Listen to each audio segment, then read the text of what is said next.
Hello everyone, this is Jaime Rivera from PocketNow.com. And this is Anton Dinoid. And MWC has just finished. We're here at Barcelona. Everything's being packed up here at the FIRA. And well, let's talk about the things that we liked about the show and obviously what we didn't like.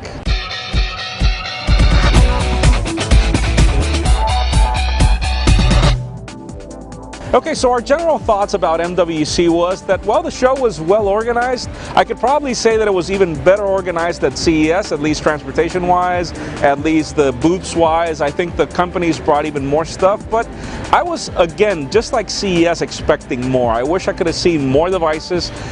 Yesterday's MWC was probably a little bit bigger, and I don't know, I feel that everything was just incremental.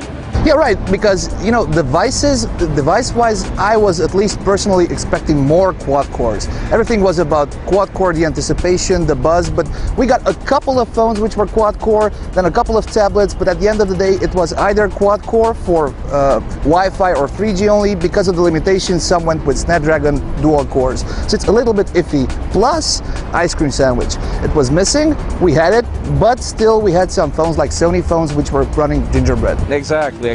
Yeah, we had HTC running, for example, they had ice cream sandwich, but just think about it. I mean, they brought their 1V was it? Yeah, 1V. And it wasn't even ready for the show. And well, we were expecting the HTC Quattro, nowhere to be found. So MWC was good, but frankly, we were expecting something better.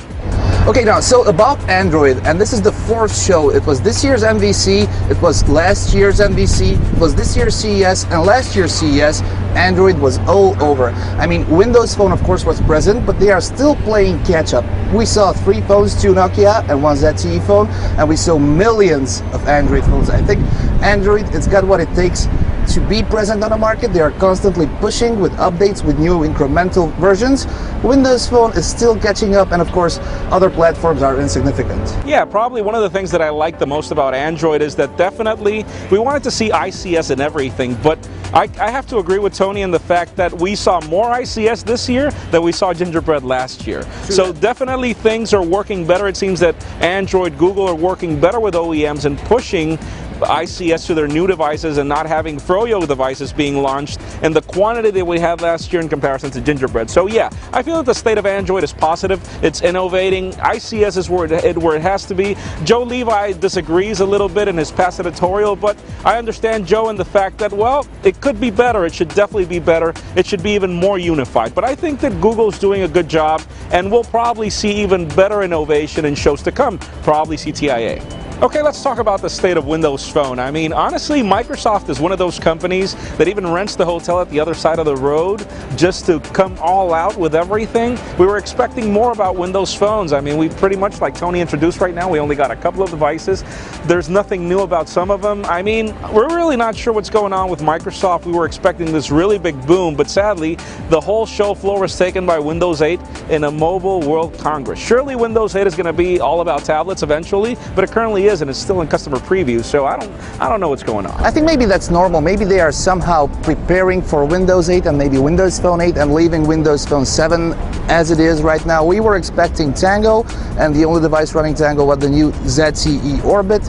We were expecting some new phones, like we had seen the LG Miracle Windows Phone being leaked, or maybe the new Sony prototype, which has been leaked last year. Yeah. But instead we got 2 Nokia phones, the 900, which is really not a new phone. It was introduced with AT&T over at CES, and the new 610. Really, 3 phones, Microsoft, this is not the A game, this is by far not even high-end. I mean, yeah. The Lumia 900 was pretty much the only high-end phone. It's an old phone. Exactly. So, kind of disappointed at Windows Phone. We love the platform. I mean, hey, you're an MVC. You're an MVC. You're an MVP. I mean, we love the platform. We couldn't agree more with where Microsoft is taking things. We just wish we saw more momentum. So again, this could probably be a show floor for CTIA for Windows Phone. We're hoping that's going to be the story. We were expecting there's one more thing. I mean, Windows 8, and probably say, hey, this is Windows Phone 8, which is Apollo, and here's what's coming up, probably being released in the fall. This was the perfect time frame for that to happen. Sadly, it's not happening right now. And one more thing, I was expecting maybe at least one HTC Windows Phone. Agreed. Of course, they had something at CES, but I was the Titan 2 is... I was expecting the Titan 2 to be launched in Europe. Oh yeah, true. That's a good point. Or the maybe a low-end camera coming, it wasn't the case. And that's another thing. I mean, no 16 megapixel camera coming to the 1 series. No, I mean, but we have the 808 and we'll talk about that soon. Yeah. Okay, so now that we talked about a couple of things which we did not like, let's see what we really liked. And I'm referring to devices. What were those hot devices which impressed you, and maybe what were those devices which will be your next devices? As far as I'm concerned, my next phone will be the same as my next tablet. It's the Pad phone. It's something new, it's something interesting, it's a concept which we all know about, and this goes for Android. Of course, it's ICS. And as long as Windows Phone is concerned, I'll have to go with the Lumia 900, but really... Because you don't have any choice. Exactly. But maybe, just maybe, I'll pass on the Lumia 900 and get the PureView 808. I love that phone. How about you, Jaime? Okay, in my case particularly, I think HTC was the company that went all out this year. I mean, the 1 series was probably what we were expecting. Every other HTC phone looks exactly the same, so it's like, why not just make 1 series of phones and keep the same name? The 1X is definitely going to be my next device. I probably debated, why did we get polycarbonate on the 1X and why did we get the aluminum backing on the 1S? But still, I mean, I think that the specs of the 1X are beautiful. The whole ecosystem around the 1X with the whole car dock, with the whole media hub that we reviewed, I think that the whole banana looks just promising for the future. HTC, I think they figured it out. I think they figured out that it's not just about the phone. It's not just about a ton of phones. It's not about doing everything. It's about doing one thing and doing it right. So I think the 1 series is probably the best thing. I mean, aside from that, well, tablets, I'd have to agree with you. I like the Pad phone, but then you take the phone, I'll take the tablet. Okay, the tablet. It's not going to work without the phone. I know. But still, I feel that if it wasn't the 1X, for example, we definitely got the Sony Xperia S that we're currently reviewing. This is probably the second phone that I liked, and probably the reason why I liked it, and we're going to show you in a video soon, is about the smart tabs. I mean, they figured some of the smart tags, smart tabs, the NFC technology that's built into these phones and the whole ecosystem around them, all the apps that are included in the phone and the software review that we'll show you soon. I think that it's really good. And then, well, aside from that, the Asus, the other transformer, the Infinity 700 was really good. We had a lot of really good devices, and then we had a lot of Chinese devices that we're not even going to talk about. So that was the good part. Let's talk about the bad now. Okay, so talking about the bad things, let's start with the phones. Everybody knew that there will be no Samsung Galaxy S3 at the show, but Samsung brought a couple of low-end, mid-end phones like the Samsung Galaxy Beam, the Ace 2, the Mini 2, and the Galaxy S Advance. I mean, those are new phones, of course, but people want to see high-end devices. They want to see quad-core. That aside, ZTE, and this is a personal experience of mine. I wanted to film a hands-on with a ZTE tablet. It's a quad core. Yeah, it's got Tegra free, and I picked up the unit, and it not only had no Gorilla Glass on it, it had plastic, and it was full of scratches like my sunglasses. So I decided to ask for another unit, and they didn't have one, so I just passed on that video. Poor, cheap devices. They're of course low-end, cheap budget devices, but I think they should do better. Okay, how about you? My biggest disappointment here was LG. I mean, I think that LG still can't figure it out. First of all, well, they brought a couple of good phones, but you saw a review of the 4X. I mean, it completely crashed. And here's the deal. A lot of people in the YouTube comments are telling us, hey, you're being too hard on them. It's like, this is a show floor and it's open to the press. We're definitely going to bash something that doesn't work. And sadly, none of the LG devices worked as we expected. It's not final, why show it? Why show it, exactly. I mean, I think that, yeah, we're complaining about the HTC One V not even being available, but I think that was like the smartest thing to do. If it's not ready, if the ROM is not ready, just don't come and show it. I mean, we can't talk good about something that's unfinished, and for them to not having enough respect for the press to do things completely well for us to either talk good about it or talk bad. So hey, you've been told that the experience will be the same as on the 1X. Exactly. So they told you so. Exactly. So in my case in particular, for example, LG needs to figure it out. Their new UI for Android looks good, but it was crashing, it wasn't working. And then, hey, the L7, L3, L5, forget about those phones. I mean, we started filming the hands-on of the L7, and, you know, I'll probably upload it just to have it there on YouTube, but to be honest with you, it wasn't even worth it. It was a terrible device.